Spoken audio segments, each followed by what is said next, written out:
there was a little kid or video I saw of a mom who was cooking and their kid asked something and the mom goes, "In a minute." And the little kid, this little tiny voice pipes up and goes, "Alexa, set a timer for 1 minute." Ah, Now, are you ready for me to tell you the most depressing story ever? ooh, please do. So I was out at a an open mic and the bar was playing the song Bye Bye Bye. Hmm. And somebody referred to it as the Deadpool song. Bye Because bye bye. it's from like the Because beginning of the movie. it's in the Deadpool and Wolverine movie. Yeah, And they started yeah, we doing watched that. the Ah, dance, but they call it the Deadpool dance. And I was like, that's a boy band song from like the 2000s. They're like, no, it's from Deadpool. the dances from the music video. This apparently not. I am mistaken. They This did is it the at the new Super Bowl. generational divide. Yes, they did the Deadpool dance. This is, like when we were growing up, and to me, the generational divide when I was growing up is when Bohemian Rhapsody came on, if you headbanged at that part. This is the new version of that. Yeah. Yeah. You were old if you didn't headbang. And if you headbang, you were young. And I guess maybe now that's reversed. I don't know if the young people now headbang. But to me, this is the new musical generation divide. It's the song Bye Bye Bye, an NSYNC song, or is it the Deadpool song? So which made you feel more old? The Deadpool dance Mm-hmm. or going to the 90s exhibit at our local history museum?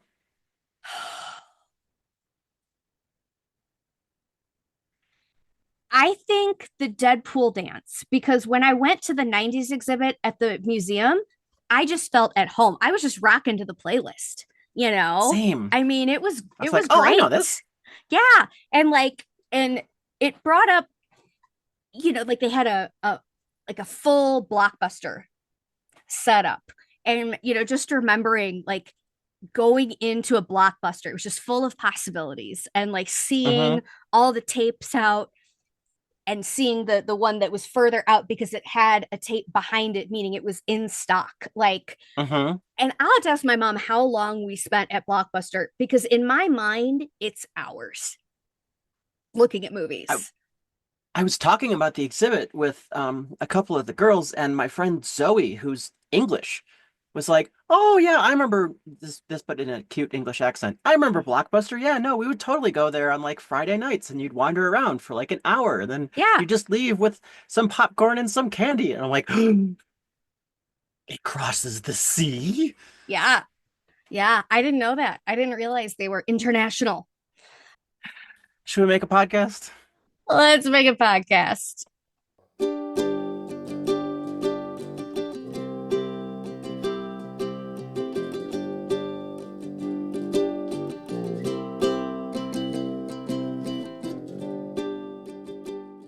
Hello and welcome into another episode of Gifted Kid, Messy Adult, a neurodiversity podcast, show where potential went to die. I'm one of your hosts, Ellie Michaels. I use she, her. I am your other host, Jessica Michaels, and I use she, they. And today we are talking about the what's it this the is it the superhuman registry this time, or is this the mutant registry? Which analogy for mass incarceration and rounding up of difference are we going with this one? Oh, the real one, the one that's happening right Yeah. now. Yay. Yeah. So if you don't know, the U.S. Department of Health and Human Services, under Robert F. Kennedy Jr., announced a pilot initiative to study autism and the causes of autism and announced it as a registry that would include information from Medicare, Medicaid, your electronic health records from going to the doctor, insurance company information, pharmacy data, and then even things like Fitbits and Apple Watches. And obviously, a lot of people have problems with this. And yeah, and so that's what's happening. The latest is that they clarified a little bit and said, well, it's not a registry, it's like a data platform. It's like a dashboard, which oddly enough has not made people feel better. And so the Autism Self Advocacy Network, even groups like Autism Speaks, which usually does not agree with the these organizations that typically do not get along with each other, have come out against this. And yeah, it's quite the brouhaha in the community. Yeah, this will end well. Stuff like this always goes great. Luckily, he's Yeah, not part of like an authoritarian regime, and he's like well versed in medical science and understands things like germ theory.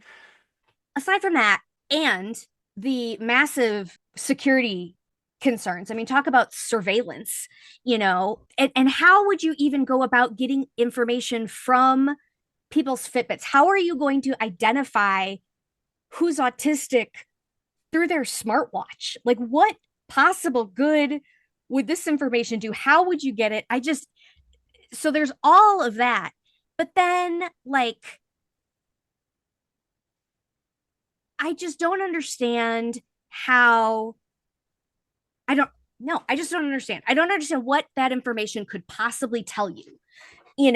Like how detailed are are they going to get? Like what are they trying to find out that information in aggregate would tell you? Plus all that information is so disparate. It's not like Medicare, Medicaid, all of your doctors and Apple Watch keep the same data in these tiny little spreadsheets where you could reasonably look up statistics. Like it just having all of that information doesn't make sense to me. The security and privacy is just baffling. Like that my doctors could even be forced to turn over this information.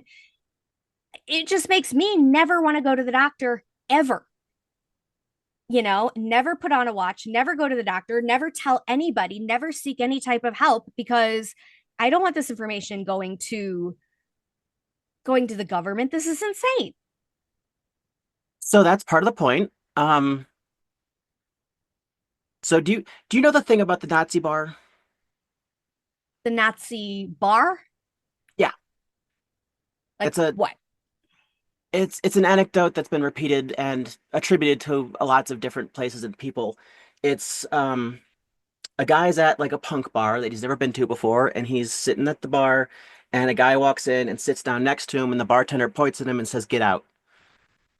And the guy's like, "What? I'm just here to buy a drink." And he says, "I don't care. Get out." And he says, "I'm a paying customer." And he says, "And I work here, so get out."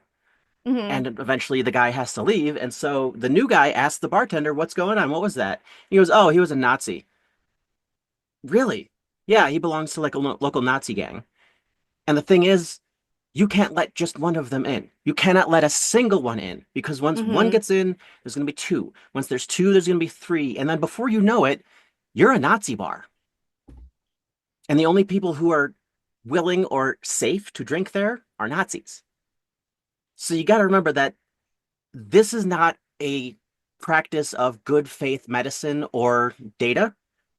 Mm-hmm. This is straight up fascist and white supremacist eugenicists Mm-hmm. looking for more evidence to support their eugenics claims.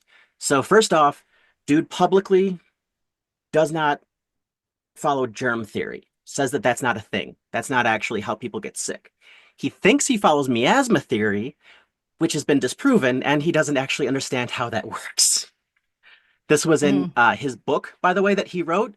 This was in the chapter called The White Man's Burden. Is that the Fauci book he wrote? Like the real Yeah. Anthony Fauci, where he attempts to Mm-hmm. discredit a scientist that was responsible, was very responsible for helping the research the AIDS virus Mhm. and, respond to the AIDS crisis, humanitarian. Remember, you and I, as like normal human beings, think that responding to the AIDS crisis is a good thing. Oh, White supremacists and eugenicists think that AIDS was a good thing because it killed a lot of queers.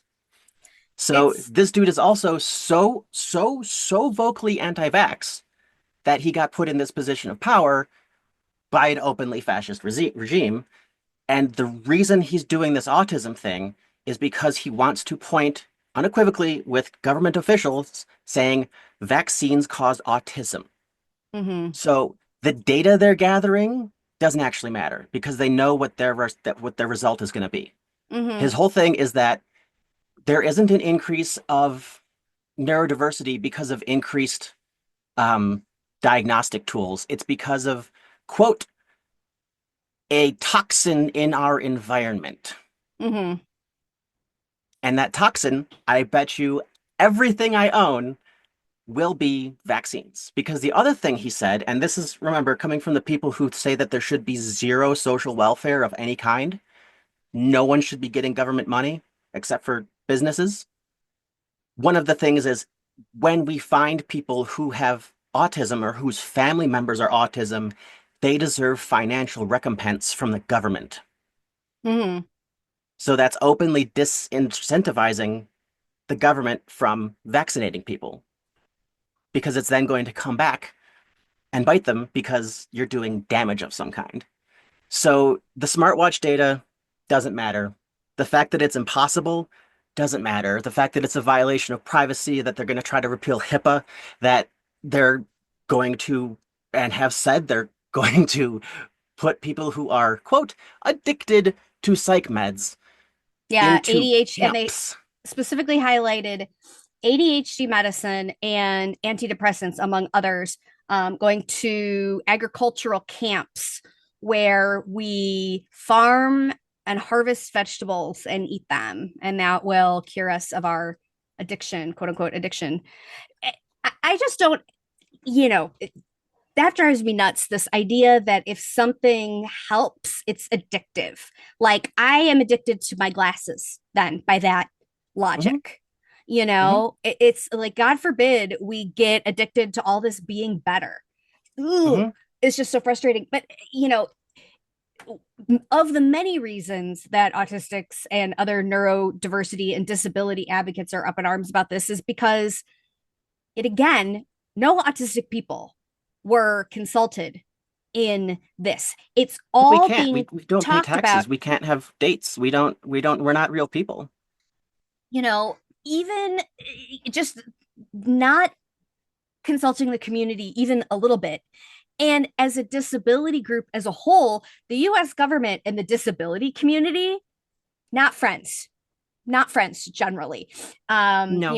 If you haven't if you don't know any history of the American disability movement, there's some famous photos with disability advocates, disabled individuals crawling up the steps of the Capitol because they're not wheelchair accessible. So Hmm. pulling themselves in and really and risking their lives to demonstrate, to even get things like the ADA. But even though we have the Americans with Disabilities Act, people say like, oh, that fixes everything. No, it really doesn't. There are very limited enforceability of the protections that do exist to the point where it's still not safe to disclose neurodiversity.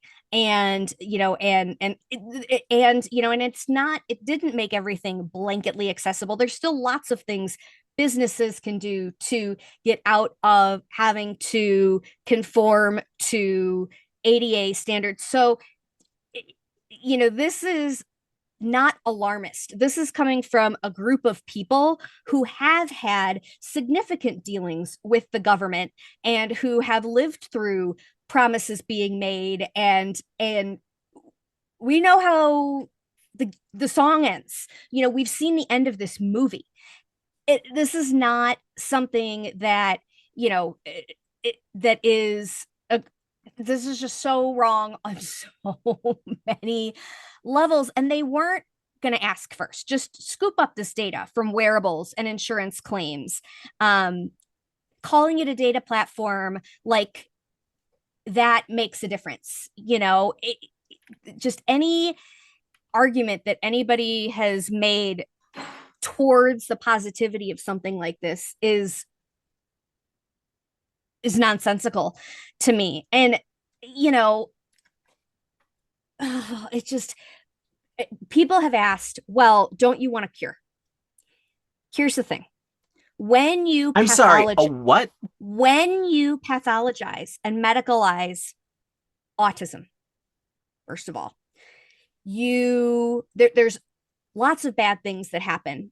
And chief among them is it that leads to selective abortions, or I'm trying to think what they call it, pregnancy, Eugenics. yeah, eugenics, but where you can choose to not have autistic children because autistic children are not worth having. They're not children. Uh-huh. They're not, that I shouldn't exist, that you shouldn't exist. You know, and it's so frustrating because all of this progress that we've made in the past decade, it's just like in one day, it seems like it's been reversed. Not to Mhm. mention that now combine this with the fact that through such shining examples as Elon Musk, we're bringing the R word back into play, and making the argument that the R word is totally acceptable and not a slur. It's just taking away education resources from disabled individuals. All of this together just says people with disabilities are not people.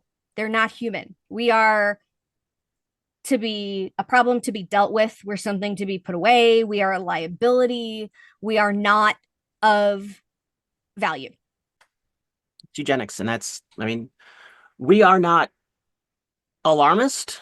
We are alarmed. I am not shouting fire in a crowded theater. The row of seats I'm sitting in is on fire. And I'm saying we should get out of here before the rest of the seats are on fire. Mm-hmm. There are currently people are currently being rounded up en masse, and they're being processed, incarcerated, and then kidnapped without due process of any kind. At least several of them have been American citizens, and they are now in a prison camp slash death camp in El Salvador. And when asked, hey, this guy's an American citizen, don't you want to bring him back? They said, well, he's a gang member. That'd be like bringing a terrorist back. This man has no criminal history. He's not been convicted of anything. But because due process isn't a thing anymore, well, you're a gang member. No, I'm not. Too bad you can't prove it. Off you go. They're also rounding up people like me Mm-hmm. because as a transgender person, I changed my name, which is a completely legal, normal thing to do that millions and millions of people do. But I am also something that needs to be cured, and failing a cure, just get rid of me. Get me out of the public eye. Make it too dangerous for me to exist in public or to just even be in this country at all. Mm-hmm. And even if the plight of other people is not something that moves you as a human being, It's going to be your turn soon. once something like this exists, do you think they're going to stop at autism? Why? Why? What would make you think that that would be where it ends? Why not heart disease? That kills, that's one of the top cause of death among, Americans in several categories. Why not? you know, it's not just, do you want the government having all of your medical records and your smartphone data, and knowing how many steps you take a day and when your period is, and when your bowel movements have been, like, what? There is no end to what can be done once something like this is established with your most personal information and data. and I don't know how that isn't something that scares the crap out of people. Ignorance, and in a disturbingly large number of our fellow citizens, malice. Just straight up malice. Yeah. There's definitely uh I just remember the senator or the congressperson, I shouldn't say senator, I don't know if it was a senator or representative, but they were talking about disabled students and saying, you have a disabled student and it costs, X number of dollars. And then you have, on the other hand, you have a normal child who's got two loving parents that value education. These assumptions exist that, about disabled individuals, that we've done something wrong to deserve our plight, or our parents have done something wrong, or that we weren't loved, or that we weren't brought up right. But all of these things that just go to make somebody less deserving. I mean, if you truly are a person who says, but I want to help autistics, and I mean, certainly I'm not arguing that life with autism is the most amazing thing ever. We wouldn't have this podcast if we didn't go through struggles and things, and want to help people. And there are people whose lives are devastated by all of the difficulties that come with being neurodivergent. So if you want to help people, then provide support. Ask the community what the community needs and what would be beneficial. Offer real employment protections and wage protections, real education resources, real support for parents that are full-time caregivers, real places to go for people who are autistics, who are 18 and above, who are suddenly cut off from what support there does exist. I mean, there's so many ways to help this community that isn't this. One good thing, yes, there is a nice thing in Illinois. The governor, JB Pritzker, they have passed legislation that they will not participate in any type of registry. They won't allow that information to be used. So there are other people in the government who are fighting back. It was an executive order prohibiting the sharing of personal autism related health data with the federal government without informed consent. And so this is something that I would encourage people to advocate for in every state. So call your state representatives and your governors and demand protection, first of all. And then, of course, reach out to your congresspeople on a federal level to say, hey, this is something that we're against. And, we've got to make our voices heard loudly on this, because if you think, disability is the one minority group that everybody is going to be a part of at some point in your life. Mm-hmm. You can't avoid it. And this is something that affects everybody, and it affects, your grandkids. So if you can't be motivated to do it because of you, think of grandkids, think of cousins, think of, there isn't anybody that this doesn't touch. Mm-hmm. And we can't let it happen. It cannot happen.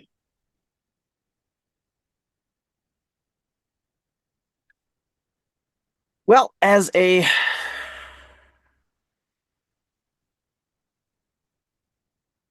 trans person who has lived in the US for her whole life and has been aware of all of this rolling up for years, um, if you want to support neurodivergent people, build a false wall in your attic. Because staties, because state protections are gonna go for a bit, but they still rounded up hundreds of people from one town over to the east, and then hundreds of people from one town to the south in the middle of the night in an apartment complex. and then the other one in a nightclub.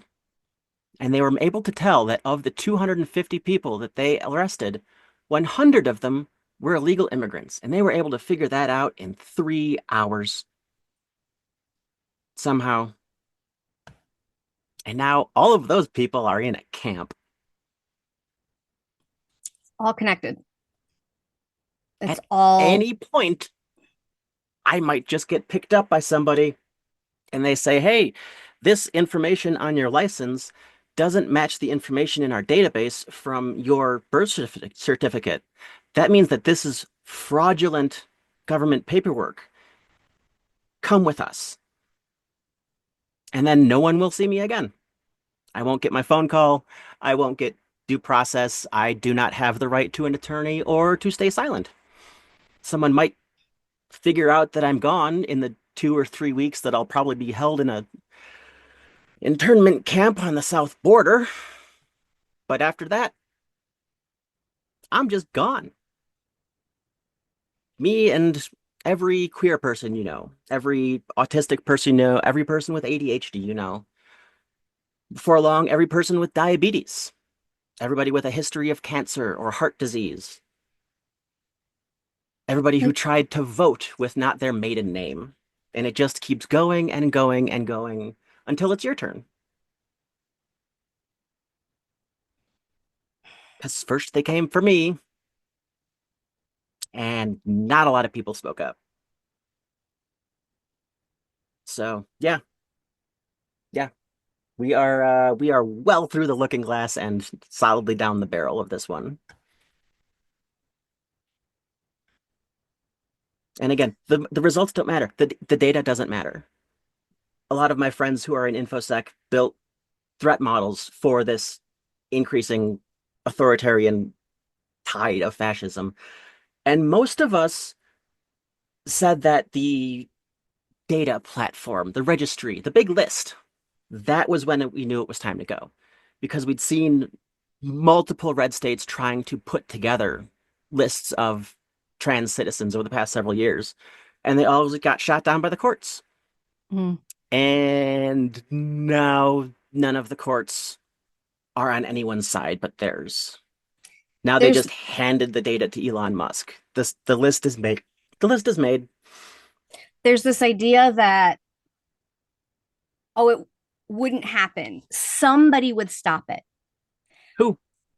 Who with what power? In what position? So much of our government has really depended on the people running it overall being good and wanting good things for the country and for the population. And these safeguards supposedly that exist don't, when you have people who don't have goodwill and want, you have a very clear idea of who it is okay to be, Mhm. and anybody that falls outside of that, there aren't protections, because these are the people that are supposed to protect us. The people that are supposed to protect us are now the people that are harming us. So there isn't a magical other person that's going to stop it. It has to be us. It has to be you, because those other people don't exist. They just don't. So you've got to do the things that you can do. Some of them might have. Some of them might have, but this inane anti-DEI stuff that they've been doing to government employees all year, they're purges. Mm-hmm. It's a purge. That's what happens when you come into power as a fascist authoritarian regime. You start removing anybody who might be opposed to you. And when the central pillar of your regime is white supremacy, anybody who's not a straight white cis male gotta go. So the reason is DEI, or the reason is whatever they say. It doesn't matter. The point is they're purges. The point is the head of just about every major branch of the military has been replaced with a loyalist. And so have the military lawyers.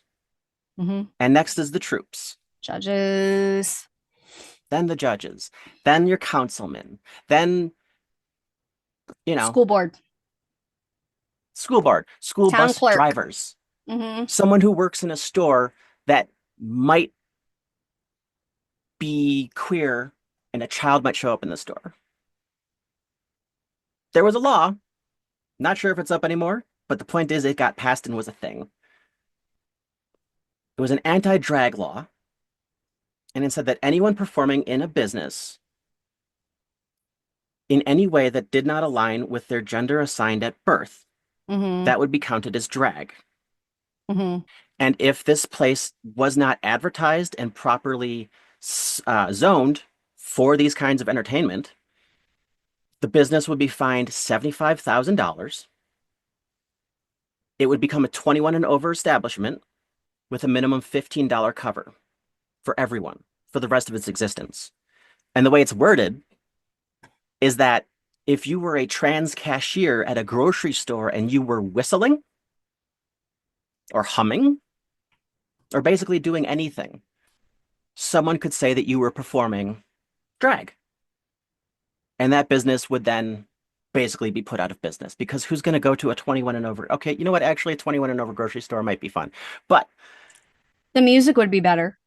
it disincentivizes people like me existing in public because that's the That's point. that is the point, is to make it impossible for us to participate in society. Mm-hmm. And then when we're You, all gone and we're all in a camp and we've just vanished, they can say, look, we cured autism. There's no more mm-hmm, autistics. Look mm-hmm. at how good our society is.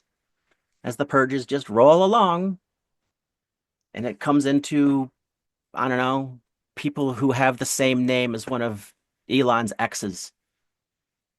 They're un-American. They're Look at how he's undesirable. treated his own child. Mm-hmm. Well, So the this dog is needs to this is be good. say the dog needs to be let out of his crate, and I need to be done talking about this before I give myself another migraine, because this is just, there's no, if we haven't said something by this point to convince you, we're not going to. And we can talk till we're blue in the face, but we need other people to step up and help. And when you reply to things like this with, we support you, Mm-hmm. or we've got your back. Oh, good. So you're confronting your fascist coworkers and your family members and your friends. You're making sure that none of those people who want people like us dead are welcome in your home or in your life. You're calling your representatives. You're maybe running for a local office, showing up to school board meetings. You're doing literally anything? Or do you have a rainbow sticker on your bumper? And that'll do it. Or heaven forbid you think, I support you because you're one of the good ones. That's what you think. I just hope I survive long enough to see you in the camps. Well, that'll just about wrap it up for this episode of Gifted Kid, Messy Adult. Jess, where can people find out more about you? People can find me at coachjessicamichaels.com. And we are also starting the first week of May will be our first meeting of the next cohort of the neurodivergent professionals community, or NPC. We'll be meeting Mondays via Zoom at 4 p.m. Pacific. It is free to join, a networking/support group for neurodivergent professionals. So for more information, you can reach out to me at coachjessicamichaels.com or email the show. And if you like the show, please go ahead and rate and review us. And for any other information, please email us your questions, comments, or just outright praise to giftedkidmessyadult@gmail.com. Don't waste your time trying to send us anti-vax nonsense. So until next time, take care of each other out there. Bye.